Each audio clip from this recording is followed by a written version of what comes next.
વાલા વિદ્યાર્થીઓ, subject verb એગ્રીમેન્ટનું chapter આપણે શરૂ હતું. એનો ભાગ આ 2 છે. ગયા ભાગની અંદર એટલે કે ભાગ 1ની અંદર સબ્જેક્ટ વર્બ એગ્રીમેન્ટના પાર્ટ 1ની અંદર આપણે 10 નિયમો જોયેલા. સબ્જેક્ટ વર્બ એગ્રીમેન્ટ એટલે શું? કયા કર્તા સાથે એકવચનનું ક્રિયાપદ આવે અને કયા કર્તા સાથે બહુવચનનું ક્રિયાપદ આવે, એનું નામ સબ્જેક્ટ વર્બ એગ્રીમેન્ટ. કયા સબ્જેક્ટ સાથે કયું વર્બ એગ્રી થાય છે અને કયું ડિસએગ્રી થાય છે. જો એગ્રી થાય છે, ડિસએગ્રી થાય છે, એ જોવાનું છે. એમાં આપણે 11મો નિયમ છે કે જો આ પ્રમાણે તમને દેખાય લેટર આફ્ટર લેટર, આ પ્રિપોઝિશન છે કે જ્યારે એક વચનમાં આવેલ નામનું પ્રિપોઝિશન પછી પુનરાવર્તન થતું હોય તો ક્રિયાપદ એક વચનમાં જ આવે. એક્ઝામમાં લેટર આફ્ટર લેટર પછી ખાલી જગ્યામાં વોઝ અને વેર હોય તો તમારે વોઝ પસંદ કરવાનું. Game after game was played, એ બરાબર છે. અને ship after shift is sailing by, તો બધામાં તમે જોઈ શકો છો કે એક વચનનું ક્રિયાપદ છે. આ રીતે યાદ રાખ્યા પછી એની પછીનો નિયમ છે કે ઇંગ્લિશમાં એઝ ફોલોઝ આવે. જુઓ તમે, એઝ ફોલોઝ, એઝ ફોલો જેવું દુનિયામાં કાંઈ નથી. The main points are as follows, બરાબર, એસ વાળું આવે. જેમ કે એઝ ફોલો નહીં, બરાબર. તો એ યાદ રાખવાનું છે કે એઝ ફોલો જેવું કંઈ છે જ નહીં, એઝ ફોલોઝ આવે, બરાબર. પછી હવે એક સરસ મજાની વાત છે કે નથિંગ બટ પછી ક્રિયાપદ એક વચનમાં આવે. જો nothing but trees was there, અરે અહીંયા તો ટ્રીઝ છે, બહુવચન છે, પણ નહીં, ચિંતા નહીં કરો. નથિંગ બટ પછી જે કરતા હોય પણ ક્રિયાપદ એક વચનમાં જ આવે. નથિંગ બટ પછી ગમે તે ક્રિયાપદ, જો nothing but boys was scene, ત્યાં છોકરા સિવાય કોઈ દેખાતું ન હતું તો was scene. Nothing but trees was there, વૃક્ષો સિવાય ત્યાં કાંઈ હતું નહીં. આ બટ કયું છે? પરંતુ વાળું નથી. આ બટ કયું છે? સિવાય વાળું છે, બરાબર.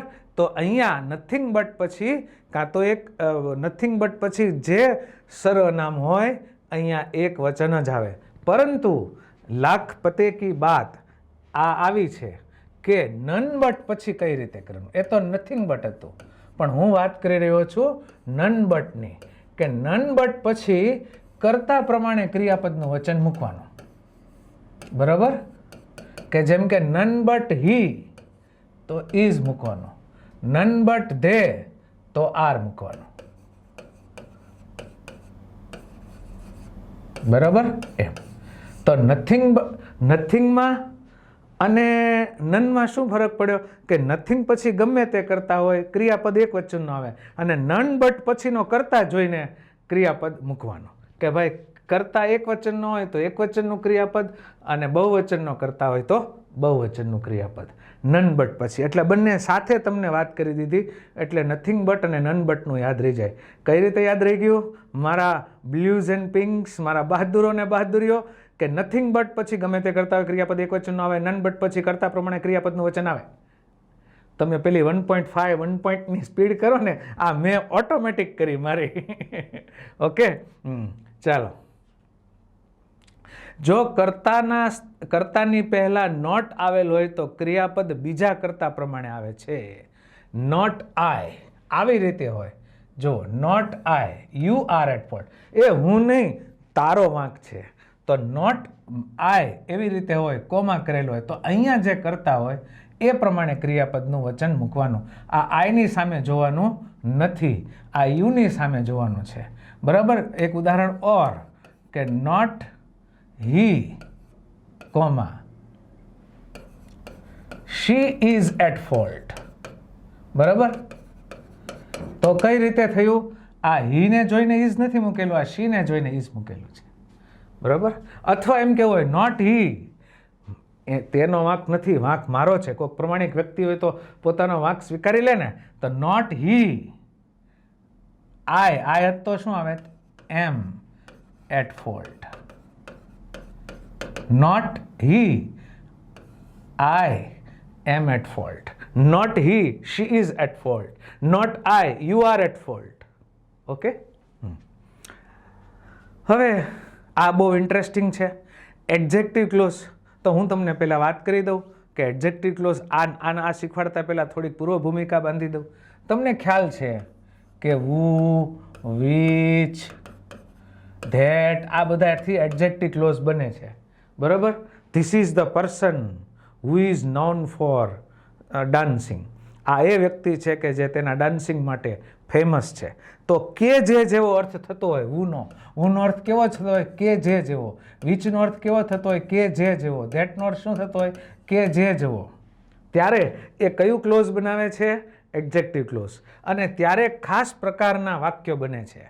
ત્યારે ખાસ પ્રકારના ઘણીવાર વાક્ય બને છે. It is I who am responsible. એ હું છું કે જે જવાબદાર છે. તો એવા સમયે શું કરવાનું છે? ટ્રીક આ છે કે હુ હોય ને, હુ, આ એક ઉદાહરણ, હુ, વિચ, ધેટ, ગમે તે સંયોજક હોય, એની પહેલાં જોવાનું કે કર્તા કયો છે. એ પ્રમાણે એની પછીનું ક્રિયાપદ આવે. ક્રિયાપદનું વચન, આ ક્રિયાપદ છે. હા, આ કોણ છે? ક્રિયાપદ છે. એનું વચન કોના પ્રમાણે આવશે? આ કર્તા પ્રમાણે આવશે. બરાબર. જો જેમ કે it is I who am responsible, તો આ આઈને જોઈને આ એમ લાગેલું છે. બરાબર. It is one of the best exhibitions. Exhibitions બહુવચન છે. ઓકે, એટલે ધેટ પછી શું આવ્યું છે? હેવ. જોઈ શકો છો, that have been held in the city. Exhibitions ઘણા બધા થયા, એમાંથી જે બેસ્ટ ગણાય એવામાંનું એક આ એક્ઝિબિશન છે. અહીંયા સ્પષ્ટ ગુજરાતીમાં તમને લખી દીધું છે કે ધેટની પહેલાં એક્ઝિબિશન્સ બહુવચનમાં આવે છે. તે પ્રમાણે અહીંયા ધેટની પહેલાં જોવાનું કે ધેટની પહેલાં કોણ? એક્ઝિબિશન્સ. એટલે અહીંયા જે સર્વનામ આવે, અહીંયા જે ક્રિયાપદ આવે એ બહુવચનનું આવે. એટલે અહીંયા હેઝ ન આવ્યું પણ હેવ આવ્યું. અહીંયા ઇઝ ન આવ્યું પણ આઈને સાથે કોણ સેટિંગમાં આવે? એમ આવે. એટલે એમ છે. પછીનો નિયમ એમ છે કે સાધનો કે પહેરવેશના વસ્ત્રો કે જેના બે ભાગ છે તે શબ્દો સાથે ક્રિયાપદ બહુવચનમાં આવે છે. એવું સાધન હોય, એવા વસ્ત્રો હોય કે જેના બે ભાગ પડતા હોય, તો એની સાથેનું ક્રિયાપદ છે એ શેમાં આવે? બહુવચનમાં આવે.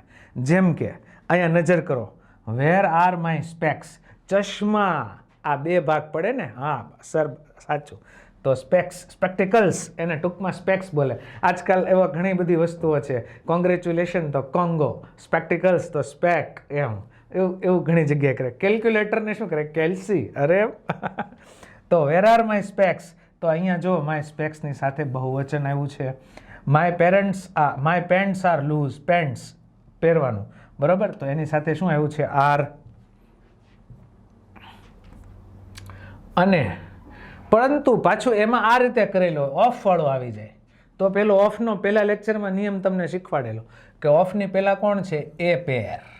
ઓફની ડાબી બાજુ નજર કરવાની, ઓફની ડાબી બાજુ નજર કરવાની, એ પ્રમાણે ક્રિયાપદનું વચન. તો એ પેર સાથે ઇઝ જ આવે પાછું. A pair of scissors is with me. બરાબર. એટલે એ પેરનો ઉપયોગ થઈ જાય પાછું તો એક વચન થઈ જાય. એટલે એ તો સ્વાભાવિક છે. આ અહીંયા ધ્યાન દોરવા પૂરતું જ લખેલું છે. બાકી આ નિયમ તો શેમાં આવી ગયો? ઓફમાં આવી ગયો. હા. પછી વર્ગસૂચક આર્ટિકલ ધ હોય. આર્ટિકલ ધનો એક મિનિંગ કયો છે? વર્ગસૂચક. ધ પુઅર એટલે બધા ગરીબો, ધ રીચ એટલે બધા અમીરો, ધ હિન્દુઝ એટલે બધા હિન્દુઓ, ધ મુસ્લિમ્સ એટલે બધા મુસ્લિમો. તો ધ રીચ આર નોટ, એની સાથે બહુવચન આવે. ધ રીચ આર આવ્યું. ધ વાઇઝ નો આવ્યું. આ નો છે ને એ બહુવચન છે. યાદ આવ્યું તમને? ક્રિયાપદને એસ લગાડવાથી એક વચન થાય, એસ કાઢી નાખો તો બહુવચન થાય.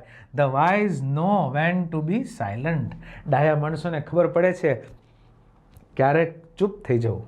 The rich are not always happy. બધા ધનવાનો હંમેશા સુખી હોતા નથી. તો અહીંયા વાઇઝ છે, એની પછી ક્રિયાપદનું મૂળરૂપ છે એટલે બહુવચન વાપર્યું છે. તો આ રીતે યાદ રાખવાનું. આ બીજા ઘણા ઉદાહરણો, the rich, the disabled, the young, the old, the English, the French વગેરે. પછી હવે આ 18મું છે ને, 18મું બહુ મોસ્ટ આઈએમપી છે. મેં એમ કહ્યું કે 18મો પોઈન્ટ છે બહુ મોસ્ટ આઈએમપી છે. કઈ રીતે? એ કભી ખુશી કભી ગમ છે એટલા માટે. હા, કભી ખુશી કભી ગમ એટલે શું? કભી એક વચન, કભી બહુવચન. એટલે શું કે આ જે બધા સર્વનામો છે, કયા? ઓલમોસ્ટ, પછી નન પહેલાંથી આવ્યું હતું તો નન બટ વાળું હતું. No, a lot of, a lots of, a great deal of, plenty of, half of, some of, part of ને મોસ્ટ ઓફ.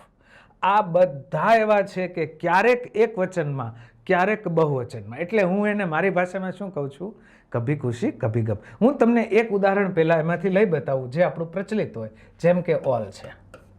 ઓલ, હવે ઓલ એટલે આપણા મનની અંદર તો શું જમ્પિંગ આવે કે બહુવચન, પણ ના, એવું નથી. ઓલ એક વચનમાં આવે તો શું 3 ઇડિયટ પિક્ચરમાં ઓલ ઇઝ વેલ કર્યું તો અહીંયા ઇઝ ઓલ આર વેલ એમ ન કરવું જોઈએ? ઓલ ઇઝ વેલ એમ શા માટે કર્યું, ઇઝ શા માટે લગાડ્યું? ભાઈ એમાં એવું છે કે ઓલની સાથે ક્યારેક એક વચન પણ આવે, ક્યારેક બહુવચન પણ આવે. કઈ રીતે કે જો જેના માટે તમે ઉપયોગ કરો છો એ વસ્તુ જથ્થાવાચક હોય તો ઓલ ઇઝ આવે, અને સંખ્યાવાચક હોય તો ઓલ આર આવે. જેમ કે ઓલ સ્ટુડન્ટ્સ આર હેપી, આમ લખ્યું, બરોબર. અને ઓલ વોટર ઇઝ વેસ્ટેડ. તો તમે જુઓ અહીંયા વોટર હતું તો શું આવ્યું, ઇઝ, અને સ્ટુડન્ટ્સ હતું તો શું આવ્યું, આર.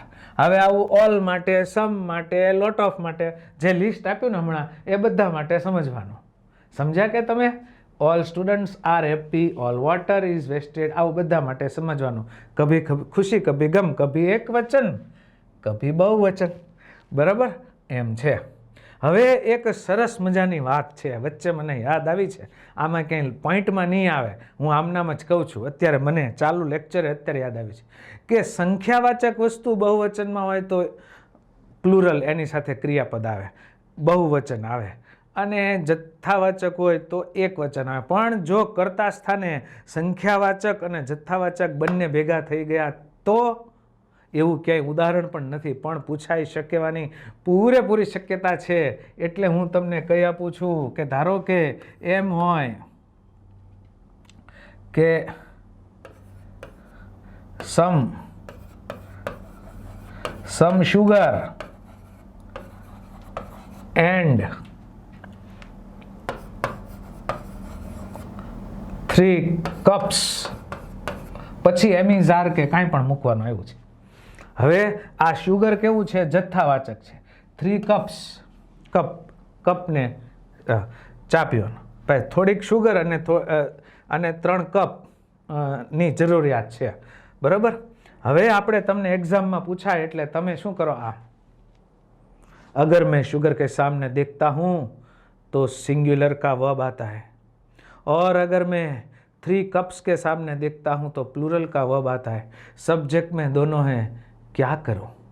આવા સમય યાદ રાખવાનું કે એક વચનનું જ ક્રિયાપદ આવે, ભલે અહીંયા 3 કપ્સ છે તો પણ ઇઝ આવે, બરાબર?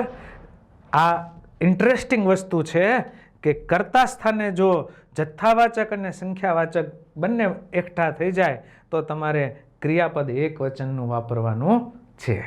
આ વચ્ચે બીજી વાત ખાસ તમે લખી લેજો નોટબુકની અંદર, સાથે સાથે લખતા હો ત્યારે.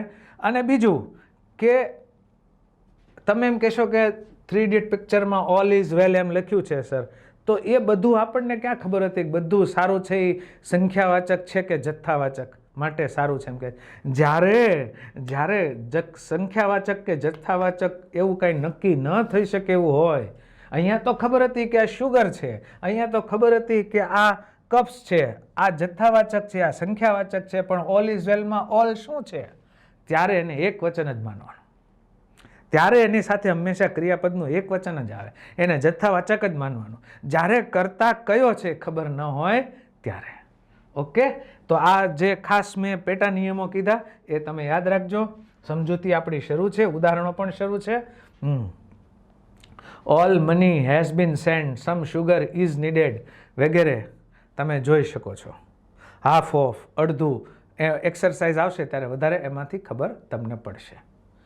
પછી આ બહુ ફેમસ છે, તમને ખ્યાલ છે, આ શબ્દો છે એ પણ કભી ખુશી કભી ગમવાળા છે શબ્દો. પહેલાં સર્વનામ હતા, આ નાઉન છે, બરાબર? આ બધા હતા એ કેવા હતા? સર્વનામ કહેવાય, પ્રોનાઉન કહેવાય. આ બધા નાઉન કભી ખુશી કભી ગમવાળા છે. કે જ્યુરી છે એની સાથે ક્યારેક એક વચન આવે ને ક્યારેક બહુવચન આવે. જ્યારે તમે એને આખા એક એકમ તરીકે રજૂ કરેલું હોય તો એક વચન આવે, અને જો એ ના સભ્યો છે, એ સમૂહવાચક નામના સભ્યો એ ડિવાઈડ થયેલા હોય તો બહુવચન આવે. જેમ કે જ્યુરી એટલે શું થાય તો કે એક જજ, બીજો જજ, ત્રીજો જજ, પાંચમો જજ, એમ જજનો સમૂહ, એને શું કહેવાય? જ્યુરી. હવે પાંચે પાંચ જજનું એક જ વસ્તુ કહેવાનું હોય, એક બાજુનો જ નિર્ણય હોય, તો એની સાથે એક વચન આવ્યું. જેમ કે the jury was unanimous in its verdict. Unanimous એટલે જેમાં કોઈ ભેદભાવ, પક્ષપાત કે કાંઈ આમ નથી કે અમુક આમ કહે છે ને અમુક આમ કહે છે, મતાંતર નથી, એવા એને અનએનિમિયસ કહેવાય. તો ભાઈ જ્યુરી છે એ એના વર્ડિક્ટ એટલે ચુકાદો, તેના ચુકાદામાં છે ને એ અનએનિમિયસ હતી, મતાંતર કાંઈ હતા નહીં. તો બધાનું એક જ સરખું કહેવાનું થયું એટલે જ્યુરી સાથે આવી ગયું એક વચન. પરંતુ અહીંયા જુઓ બીજું વાક્ય, the jury were divided in their verdict. Jury છે એ એના ચુકાદામાં ડિવાઇડેડ હતી. એટલે શું કે 3 સભ્યો એમ કહી રહ્યા હતા કે આનો દોષ છે, 2 સભ્યો એમ કહી રહ્યા હતા આનો દોષ છે. આ એટલે 5 જજમાંથી 3 એક બાજુ, 2 બીજી બાજુ છે. એટલે ડિવાઇડેડ ઇન ધેર વર્ડિક્ટ, એના ચુકાદામાં અલગ અલગ હતા. તો જ્યુરી વેર આવ્યું, એક જ વાર જ્યુરી સાથે વેર આવ્યું અને બીજી વાર વોઝ આવ્યું. આવી રીતે આ બધા શબ્દોમાં એવું જોવાનું. જુઓ તમે જોઈ શકશો કે અહીંયા ઓર્કેસ્ટ્રા છે, the orchestra is playing a hit song. Orchestra છે એ સરસ મજાનું ગીત વગાડી રહી છે. તો ઓર્કેસ્ટ્રાની અંદર તબલા વગાડવાવાળો અને ગિટારવાળો અને આ તે બધા સાધનો વગાડવાળાના સમૂહને ઓર્કેસ્ટ્રા કહેવાય. પણ એક ગીતને સારી રીતે વગાડી રહ્યા છે તો ઇઝ. પણ અહીંયા જુઓ, the orchestra were asked to give their musical backgrounds. તો અહીંયા ધેર છે, જુઓ ત્યાં ઇટ્સ હતું, અહીંયા શું છે? ધેર છે કે ભાઈ બધા ઓર્કેસ્ટ્રાને એમ કીધું કે ભાઈ તું તમારે, હું જ્યારે આમ કરું ત્યારે તમારું મ્યુઝિકલ બેકગ્રાઉન્ડ આપો. એટલે અલગ અલગ બધાને કહેવામાં આવ્યું. એટલે ત્યાં શું થઈ ગયું? અહીંયા વેર થઈ ગયું, અહીંયા ઓર્કેસ્ટ્રા સાથે ઇઝ થઈ ગયું. આમ તમે આ જે બધા શબ્દો છે એમાં council, crew, assembly, society, mob, army, crowd, આ બધા નામ એવા છે કે એની સાથે કભી ખુશી કભી ગમ, એનો ઉપયોગ કઈ રીતે થાય. અને તમને એક્ઝામને દ્રષ્ટિએ ટ્રીક પણ આપું કે મોટા ભાગે એની પછીનું સર્વનામ ઉપરથી તમે એક વચન બહુવચન નક્કી કરી શકો છો. જો અહીંયા શું છે? ઇટ્સ છે, એક વચન. અહીંયા ધેર છે એટલે બહુવચન, બરાબર. અહીંયા જો અહીંયા હતું ને, the orchestra were asked their. તો ખાલી જગ્યા પછી આગળ આમાં શોધ કરવી કે બીજું કોઈ સર્વનામ છે કે જે મને કહી આપે કે આ ક્રિયાપદ એક વચનનું છે કે બહુવચનનું, તોય તમને મેળ પડી જશે. ઓકે. પછી આ એની પછીનો પોઈન્ટ છે કે આ બધી એકમો છે ને, બધા એકમો એ હંમેશા એક વચનમાં આવે. 10 kilometres is, A 100 rupees is, 10 years is A long time, બરાબર. આમ બધા સંખ્યાવાચક વિશેષણ હોય અને એકમ દર્શાવે, કિલોગ્રામ, ગ્રામ, ફૂટ, જે કંઈ કહો તે બધાનું સાથેનું ક્રિયાપદ શેમાં આવે? એક વચન. માઇન્ડ વેલ યાદ રાખજો, એકમ પોતે બહુવચનમાં લખેલો હોય છે. 10 કિલોમીટર્સ એ 100 રૂપીઝ, પણ એની સાથેનું ક્રિયાપદ એક વચનમાં હોય છે. ઘણા લોકો એમ સમજે કે 10 કિલોમીટર એમ જ લખવાનું. નહીં, બરાબર. પરંતુ એમાં અપવાદ એવો છે જે બહુ કંઈક આમ કામનો નથી. જેમ કે એમાં એને પેલા જ્યુરીની જેમ વિભાગ પાડેલા હોય, જેમ કે 1000 રૂપીઝ વેર ડિસ્ટ્રીબ્યુટેડ એમંગ ધેમ. તો 1000 રૂપિયા તેઓની વચ્ચે વહેંચવામાં આવ્યા, એટલે 100 આને દીધા, 200 આને દીધા, 50 આને દીધા, એમ કર્યું છે. તો પછી એની સાથે શું બની જશે? બહુવચન આવશે. પણ આ એક્સેપ્શનલ કેસ છે, બહુ કાંઈ એટલું જરૂર નથી. 10 years is A long time. ભાઈ 10 વર્ષનો સમય એ નાનો સમય નથી, ઘણો મોટો સમય છે. તો આ તમે યાદ રાખજો, બરાબર. અને આ તો મેં તમને કહી દીધું છે કે સમૂહવાચક નામ ઓફમાં હોય તેને ડાબી બાજુ જોવાનું. આ એક બીજા શબ્દોમાં એની એ જ વાત કરી છે કે a group of, a gang of, a team of, a bunch of, એ બધાની સાથે ઓફની ડાબી બાજુ જે હોય એ પ્રમાણે ક્રિયાપદનું એક વચન. એટલે એ ટીમ સાથે એક વચન, એ ગેંગ સાથે એક વચન, અને અહીંયા એ ગ્રુપ સાથે એક વચન, અને અહીંયા એ બંચ સાથે પણ એક વચન. બરાબર છે.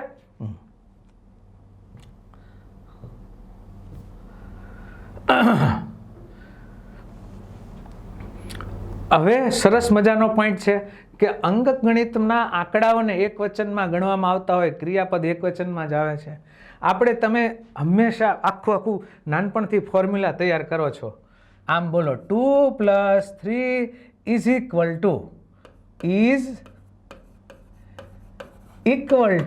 5. તમે ઇક્વલ ટુ ખરેખર કરો છો, એ શું છે? ઇઝ ઇક્વલ ટુ છે. એમાં કોઈ દિવસ r બોલ્યા આજ સુધી નહીં ને? તો પછી મારા રાજા હિન્દુસ્તાનીઓ અહીંયા એક વચન જ આવે, ભલે 2 ને 3 5 થાય. એટલે 2 and 2 is 4. 5 × 7 આ ગુણાકાર થઈ ગયો, 5 × 7 35 એમ. તો 5 × 7 is 35. 25 / 5 is 5. સંખ્યાઓ સાથેનું જે ક્રિયાપદ છે આવી રીતે સૂત્રાત્મક બને એમાં હંમેશા ક્રિયાપદનું એક વચન જ આવે. પછી જ્યારે નીડ અને ડેર નકારાત્મક વાક્યમાં સહાયકારક ક્રિયાપદ તરીકે વપરાય છે ત્યારે ત્રીજા પુરુષ એક વચનમાં એસ પ્રત્યય લાગતો નથી. જુઓ ભાઈ, નીડ અને ડેરની વાત તમને કરી દઉં. એ આસિસ્ટન્ટ મેનેજરે ક્યાંક બને છે ને અને ચીફ મેનેજરે બને છે. તો જ્યારે ચીફ મેનેજર હોય ત્યારે તો એને ક્રિયાપદ મુખ્ય ક્રિયાપદ બની ગયું, એના પછી ઇન્ફિનેટિવ આવે. પરંતુ એટલે કે V6 આવે એટલે કે 2 વાળું આવે. પરંતુ જ્યારે એ સહાયકારી ક્રિયાપદ તરીકે હોય ત્યારે એનું નામ શું બની જાય છે? ત્યારે એનું નામ મોડલ ઓક્ઝિલરીઝ બની જાય છે. સાંભળ્યું કે મેં તમને એમ કહ્યું કે નીડ અને ડેર સહાયકારી ક્રિયાપદ તરીકે શું બની જાય?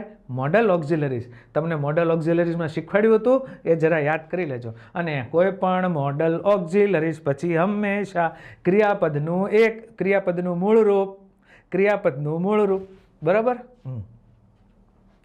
નકારાત્મક વાક્યમાં સહાયકારક ક્રિયાપદ તરીકે ત્યારે ત્રીજા પુરુષ એક વચનમાં એસ પ્રત્યય લાગતો નથી. એટલે મૂળરૂપ જો તમે આને આ જ રીતે યાદ રાખો. નીડ પછી વેઇટ આવ્યું, ડેર પછી ઓપોઝ આવ્યું. આ અહીંયા મુખ્ય.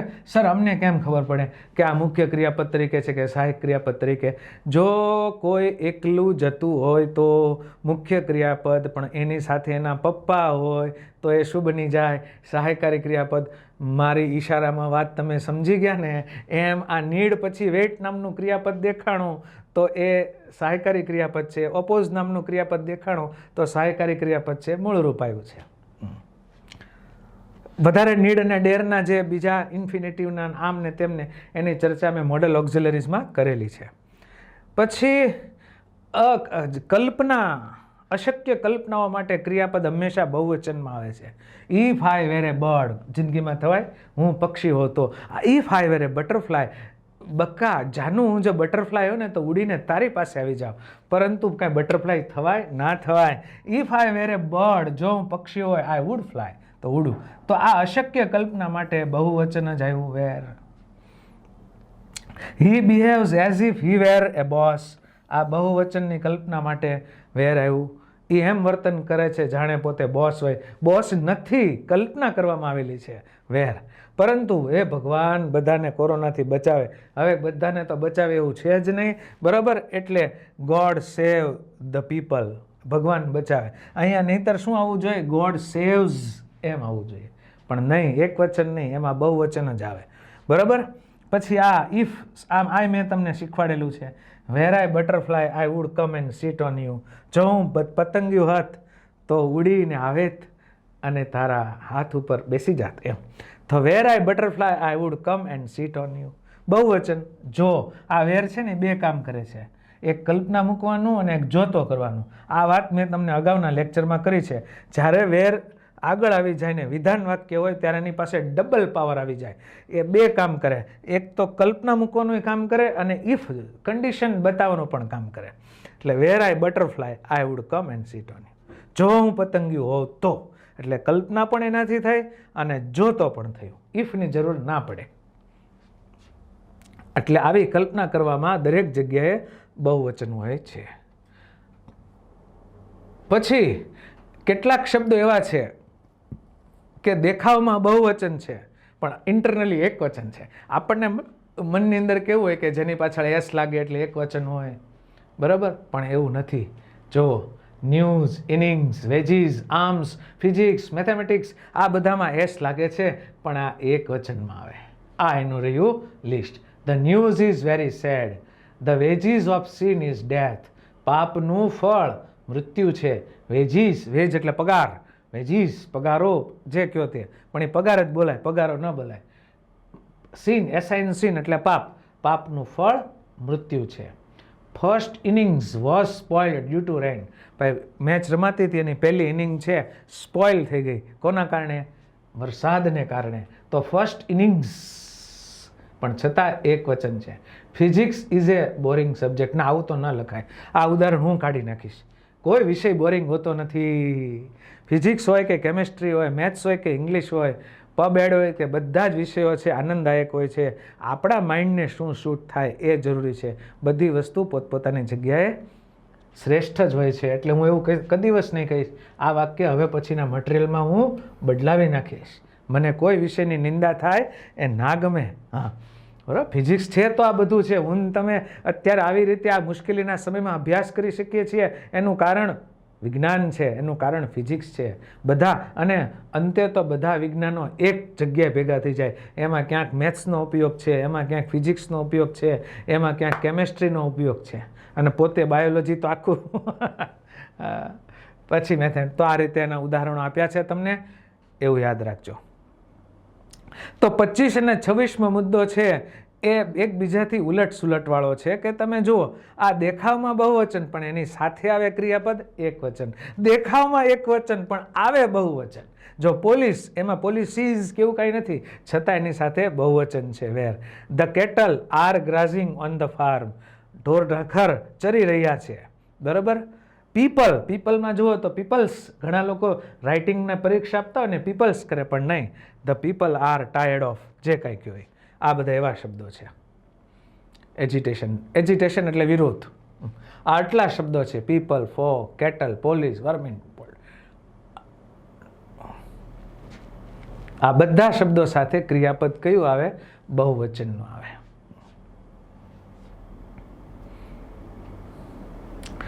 પછી અમુક શબ્દો એવા હતા પાછા કે જે એક વચન બહુવચન બંનેમાં વપરાતા હોય. His hair is black. તેના વાળ, બધા વાળ માટે સમૂહમાં વાત કરવી હોય તો ઈઝ આવે. પણ તમને ખ્યાલ હોય તો પેલું મારી જેમ ટાલકું પડી જાય પછી ખબર છે અહીંયા વાળ ઇમ્પ્લાન્ટ કરાવે, અહીંથી ઉખાડીને અહીંયા નખાવે, એમાં એક એક વાળના પૈસા ગણાતા હોય. અથવા એવી રીતે જ્યારે એક એક વાળને છૂટક ગણવો હોય તો 5 hairs of the horse are needed by him. ત્યાં સ્પષ્ટતા છે, ત્યાં અલગ છે, ત્યાં સંખ્યાવાચક તરીકે છે. જથ્થાવાચક તરીકે મારા વાળ કાળા છે એમ બોલીએ તો એ જથ્થાવાચક થઈ ગયું. પણ મારે ભાઈ એવું થયું કે આજથી 8 વર્ષ પહેલાં 2013-14માં 2 વાળ સફેદ આવ્યા હતા. હવે 2 વાળ એમ બોલ્યા ને તો 2 hairs. એ આખા જથ્થાની વાળ નથી, તો 2 hairs આર આવે. હવે 28મું જે વાક્ય છે એની તો ચર્ચા બહુ ઇન્ટરેસ્ટિંગથી કરવી પડશે, એ હું અહીંયા કરું છું. જુઓ, સામાન્ય રીતે 28મો પોઈન્ટ જે છે, સામાન્ય રીતે એવું છે કે કોઈ ખાલી જગ્યા હોય, આ કોઈ ખાલી જગ્યા છે, અહીંયા એક વચન આવશે કે બહુવચન આવશે એનો નિર્ણય કોના પરથી કરવાનો થાય? તો તરત તમે તમારી નજર ક્યાં, આપણી સ્વાભાવિક આપણી આંખો ખાલી જગ્યાની કઈ બાજુ શોધ કરે? ડાબી બાજુ. બરોબર, ડાબી બાજુ. કે અહીંયા કરતા કોણ છે એ પ્રમાણે ક્રિયાપદનું વચન મૂકીએ. પરંતુ, પણ, 25 મણનો પણ જો કરતા સ્થાને તમને હિયર કે ધેર દેખાય. કોણ દેખાય? હિયર કે ધેર. સ્પષ્ટ લખી દો. જુઓ, હા, કોણ દેખાય? હિયર કે ધેર. ત્યારે આ હિયર અને ધેર પરથી અહીંયા એક વચન બહુવચન નહીં મૂકવાનું. ત્યારે એની જમણી બાજુ નજર કરવાનો કે અહીંયા કોણ છે, એના પરથી અહીંયા નક્કી થાય. બરાબર. તો એમ હોય કે જો here is my laptop, તો જો લેપટોપ આ એક વચન છે એટલે is આવ્યું. પણ આની જ જગ્યાએ here are my laptops, બે ત્રણ લેપટોપ્સ હોય આપણા, તો આ રહ્યું. આની સામે કશે જોવાનું થતું નથી. અહીંયા શું લખ્યું છે એના આધારે ક્રિયાપદનું એક વચન કે બહુવચન નક્કી થાય જ્યારે અહીંયા હિયર કે ધેર હોય ત્યારે. બરાબર. એટલે આપણે એમ કહીએ કે there is A student in the room.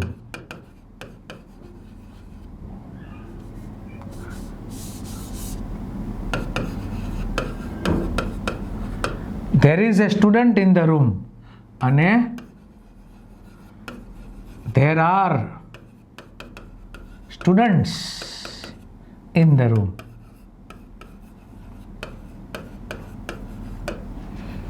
There are students in the room. અહીંયા એ સ્ટુડન્ટ હતું એટલે એક વચન, સ્ટુડન્ટ્સ હતું તો આ રહ્યું. હવે એક બ્લેન્ક હતી જે બહુ ફેમસ બનેલી હતી અને એમાં હું તમને સમજાવું કે અહીંયા એમિઝાર હોય ને તો હજી ઓછું કષ્ટ પડે, પણ ક્રિયાપદ હોય ને તો થોડીક મુશ્કેલી પડે, એટલે એ વાત હું લઈ લઉં છું. પણ એમાં બે વસ્તુ સમજવી પડશે. જો એક્ઝામમાં કઈ રીતે પૂછાયું હતું, આમ here my father and my uncle. બરાબર. Here my father and my uncle. અને હવે ક્રિયાપદમાં ઓપ્શન આપણી પાસે છે કમ અને કમ્સ. આ બે ઓપ્શન છે, કમ, કમ્સ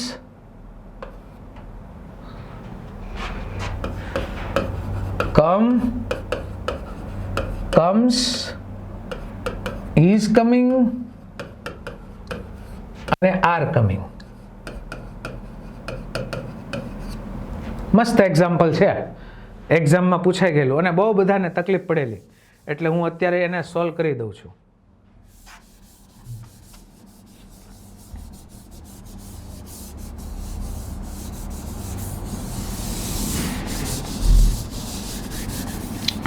એટલે હવે અહીંયા પહેલા તો એક સવાલ થાય કે અહીંયા એક વચન આવશે કે બહુવચન. તો my father and my uncle એન્ડથી જોડાયેલું છે અને માય બે વાર છે એટલે બહુવચન.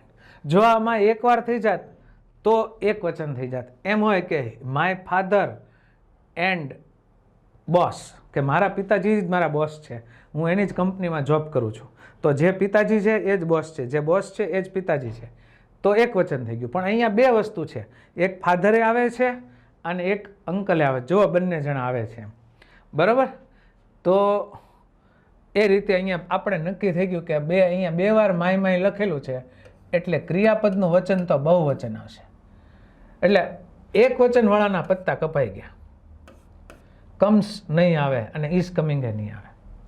પરંતુ હવે આર કમિંગ આવે કે કમ આવે, આ ચાલુ વર્તમાન કાળ છે, આ ચાલુ વર્તમાન કાળ છે અને આ સાદો વર્તમાન કાળ છે, બરાબર. તો જુઓ, હિયર અને ધેરથી વાક્યની શરૂઆત બનતી હોય, ખાસ કરીને હિયરથી, ત્યારે એ રેપ્રેઝન્ટેશન કેવું કરે, ડ્રામાટિક. જો મહારાજા પધારી રહ્યા છે, જો મારા પપ્પા આવી રહ્યા છે, ડ્રામાટિક પ્રેઝન્ટેશન છે. એટલે ત્યાં ચાલુને બદલે કયો કાળ ઉપયોગ કરવો પડે, સાદો કાળ ઉપયોગ કરવો પડે, નાટ્યાત્મક વર્ણન છે, બરાબર. અને એટલા માટે સાદો વર્તમાન કાળ આવે એટલે here come my father and my uncle. બીજું ઉદાહરણ લઈએ, આની જગ્યાએ આમ હોત,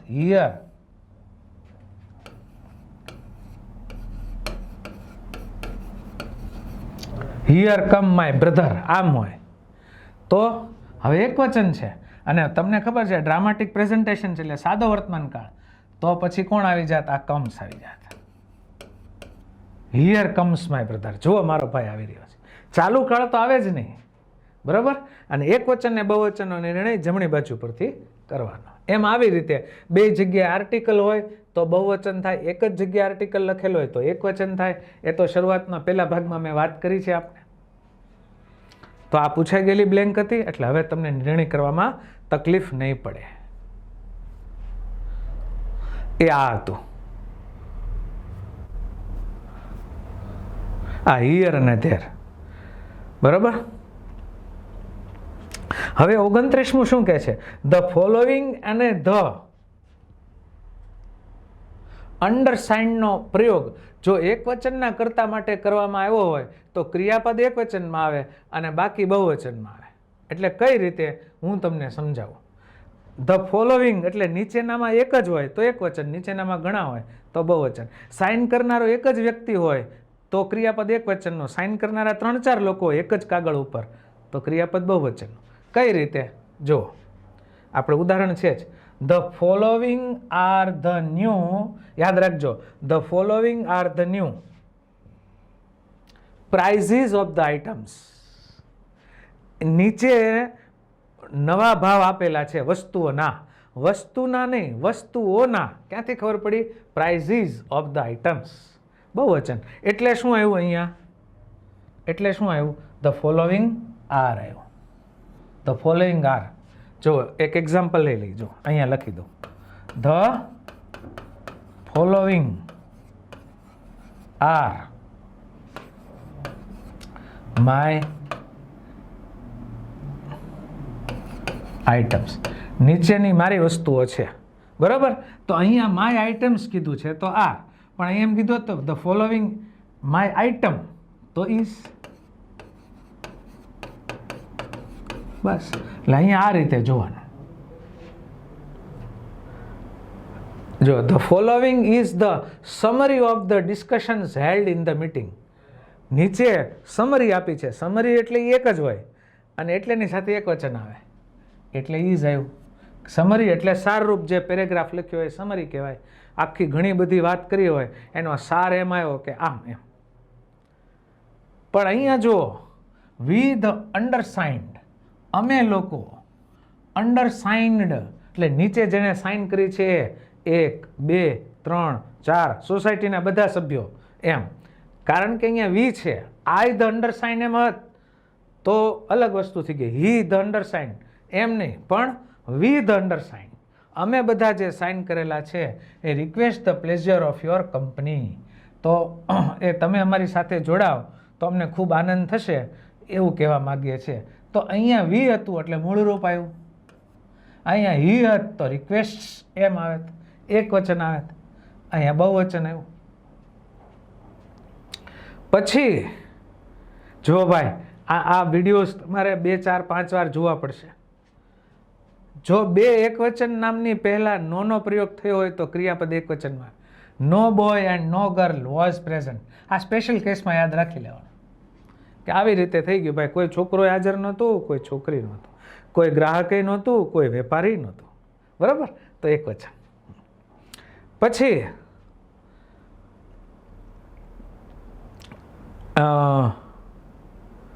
કેટલાક વાક્યો એવા હોય છે કે જેમાં એઝ અને ધેન પછી કરતા લખવામાં નથી આવતો, પરંતુ સમજવામાં આવે છે. આ સમજેલા કરતા પ્રમાણે ક્રિયાપદનું વચન મૂકવાનું. કરતા દેખાતો ન હોય પણ હોય ખરો. જુઓ ઉદાહરણ છે તમારી સામે. There were not so many workers as were required. As they were required. ખરેખર અહીંયા શું, અહીંયા ધે હોવો જોઈએ, પણ ત્યાં એટલા બધા કામદારો નહોતા કે જેટલાની જરૂર હતી એમ. તો અહીંયા મનમાં ને મનમાં શેની કલ્પના કરવાની? ધેની. અને ધેની સાથે વોઝ આવે કે વેર આવે? વેર આવે. આ તો ધેરવાળું જ પાછું કામ કરે છે. આ હમણાં જ મેં શીખવાડ્યું એ ગ્રુપમાં લઈ લો. અહીંયા વેર પછી મેની વર્કર્સ છે તો એ બહુવચન. હિયર અને ધેરવાળો પોઈન્ટ શીખવાડ્યો ને તમને, આ એની વાત છે. બરાબર. ધેરમાં તો એમ છે. હવે અહીંયા જુઓ, there were more casualties than was reported. હવે જુઓ, આ ઇન્ટરેસ્ટિંગ છે, બહુ જ ઇન્ટરેસ્ટિંગ છે. આવી બધી બ્લેન્ક તમે ક્યાંય જોઈ નહીં હોય, એ અહીંયા તમને આદર્શ ઓનલાઈન એજ્યુકેશનના પ્લેટફોર્મ પર જોવા મળે છે. ખૂબ ધ્યાનપૂર્વક શીખી લેજો. અપવાદરૂપ પૂછાશે તો 1-2 માર્કથી તમારું જીવન બદલાઈ જશે. There were more casualties than it was reported. અહીંયા કરતા તરીકે કોણ આવે? ઇટ. કોને રિપોર્ટ કરવામાં આવ્યું હતું? ભાઈ કેઝ્યુઅલિટીઝ એટલે મરણ, મૃત્યુ, દુર્ઘટના. ભાઈ ત્યાં છે ને વધારે દુર્ઘટના હતી જે રિપોર્ટ કરવામાં આવ્યો ને એની કરતાં. આપણે કોરોનામાં એમ જ છે ને, રિપોર્ટ કરવામાં આવે 10 અને ખરેખર મર્યા હોય 100 એમ. તો અહીંયા જે છે ઇટ વોઝ રિપોર્ટેડ, કેઝ્યુઅલિટીઝનો રિપોર્ટ આપ્યો હોય એ રિપોર્ટ તો એક વચનમાં જ આવે, અને એટલે એનો કરતા ઇટ તરીકે કલ્પના કરવામાં આવે, એટલે કલ્પિત ઇટ માટે અહીંયા વોઝ આવે છે.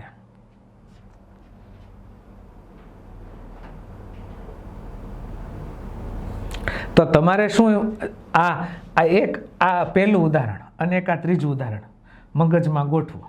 શું કે જ્યારે એઝ હોય કે અહીંયા ધેન છે, અહીંયા એઝ છે અને અહીંયા શું છે, ધેન છે, તો એની પછી મનની અંદર કલ્પિત કરતા મૂકવાનો, યોગ્ય કરતા, કલ્પિત પણ યોગ્ય.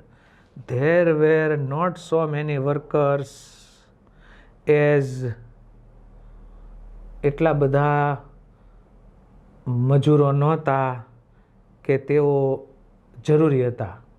ભાઈ જરૂર હતી 15ની, હતા 5 જ. અચ્છા, ધે વેર રિક્વાયર્ડ એમ, એટલે વેર. ઘણા બધા મરી ગયા હતા, એને રિપોર્ટ કરવામાં આવ્યો, રિપોર્ટ કરવામાં આવ્યો તો 5 નહીં, પણ રિપોર્ટ એટલે એક વચન, એટલે ઇટ એમ. આવી રીતે થોડી કલ્પના તમારે કરવી પડશે. બાકી તો એક્સરસાઇઝમાં એ પ્રકારના આવશે એટલે તમને ત્યારે હું પાછો યાદ અપાવીશ. બહુ ચિંતા નહીં કરવાની હા, બિલકુલ. અમુક નવા પોઈન્ટ હોય ને, બહુ જાણીતા ન હોય ત્યારે આવું થાય.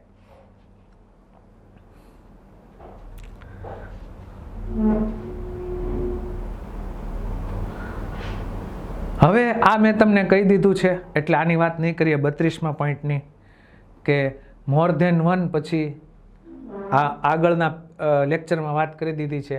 મોર ધેન વન પછી એક વચન આવે અને મોર ધેન 2, 3, 4 પછી બહુવચન આવે. એ વિચિત્ર વાત છે, નહીંતર મોર ધેન વનમાંય 2 જ થઈ જાય ને, મોર ધેન વન એટલે એક કરતાં વધારે, પણ નહીં. રાઇટ મોર ધેન વન હોય એમાં એક વચન, અને મોર ધેન 2, 3, 4, 5 એમાં બહુવચન.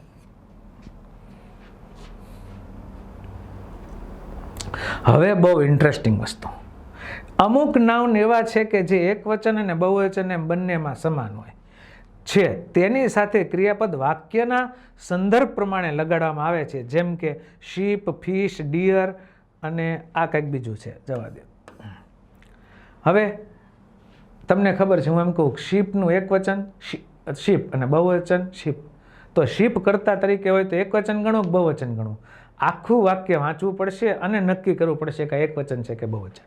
જો ખાલી જગ્યા શીપ એ બ્યુટીફુલ એનિમલ, ભાઈ ઘેંટું છે એ બહુ સુંદર પ્રાણી છે, બરાબર, તો અહીંયા એ શીપ છે એટલે એક વચન, બરાબર. પછી તમે એમ કહેતા હો કે મારી પાસે એક માછલી છે, જો ફિશમાં એવું છે, ફિશમાં ફિશ એક વચનમાં આવે ને એનું બહુવચન ફિશ જ થાય, એટલે પાછું ફિશ કરતા સ્થાને હોય ત્યારે શું કરવું? તો જુઓ અહીંયા મેની ફિશ લખ્યું છે, મેની છે એ આપણને પોકારીને એમ કહે છે કે અહીંયા હાર આવે.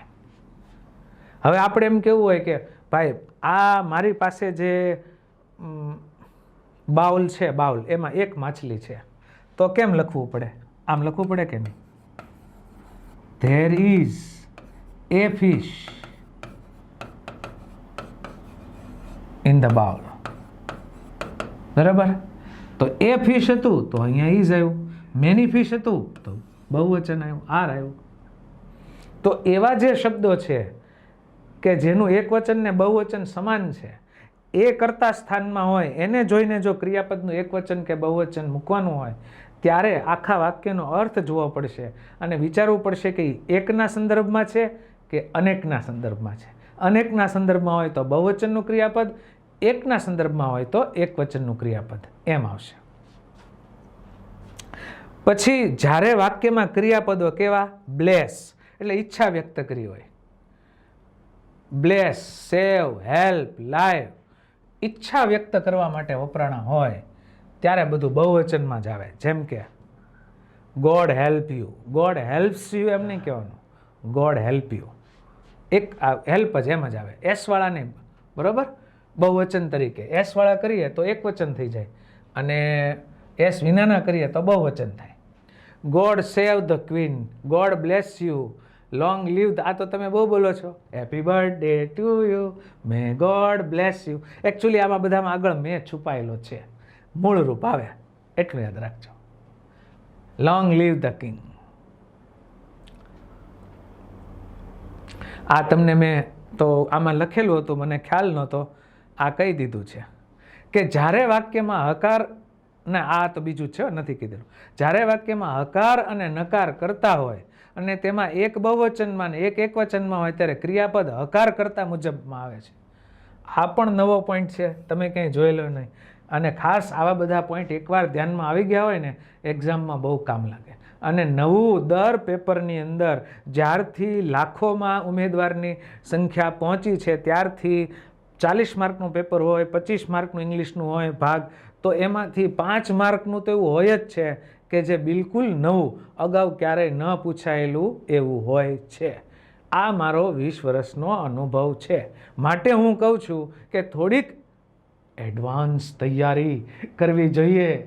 હા, તો the staff members but not the principal have decided not to teach on Independence Day. બરાબર? તો તમે અહીંયા જુઓ કે ક્રિયાપદ કોની પ્રમાણે મૂકવાનું છે? હકાર કરતા મુજબ. આ સ્ટાફ મેમ્બર્સ એમ નક્કી કરે છે, બરાબર?